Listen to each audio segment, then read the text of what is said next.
সিরাজগঞ্জে শীতকালীন সবজি চাষে ব্যস্ত সময় পার করছেন কৃষকরা। এবছর আবহাওয়া অনুকূলে থাকায় ভালো ফলনের আশা তাদের। সেই সাথে ভালো দাম পেলে লাভের আশা করছেন কৃষকরা। সব ধরনের পরামর্শ দিয়ে সহায়তা করছে কৃষি বিভাগ। সোহেল রানার প্রতিবেদন, জানাচ্ছেন তাহসিন তারিন।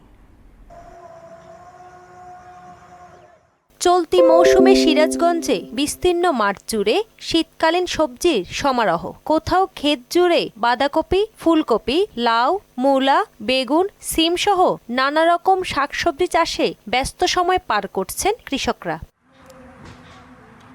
আবহাওয়া অনুকূলে থাকায় ফলনও বেশ ভালো হয়েছে। বাজার দর ভালো থাকলে লাভের আশা করছেন চাষিরা। এই সিজনে আমরা পালং শাক করি, কপি করি, পাতাকপি করি, ডাটা করি, পেঁয়াজি করি। 1 বিঘা জমি এই 12-14 হাজার টাকা খরচা হয়, 35-40 হাজার টাকা কিন্তু আমরা কেনা বেচা করি। বাজার ভালো রাখে 1 লক্ষ টাকা বেচা যাবে, যদি বাজার নিম থাকে তাহলে 70-80 হাজার টাকা। রোগবালাই নিয়ন্ত্রণে এবং বিষমুক্ত সবজি চাষে কৃষকদের সব ধরনের পরামর্শ দিয়ে সহায়তা করছে কৃষি বিভাগ। মাঠে ঘাটে বিভিন্ন কৃষকদের রোগবালাই, পোকামাকড় এবং সারের যেন সরবরাহ নিশ্চিত থাকে, এই বিষয়গুলো নিয়ে কখন কি স্প্রে করতে হবে, কোন ফসলটা আগাম কিংবা নাবি রোপণ করতে হবে, এই বিষয়গুলো নিয়ে আমরা মূলত পরামর্শ দিয়ে থাকি। বিভিন্ন রকম শীতকালীন সবজি আবাদ চলমান রয়েছে।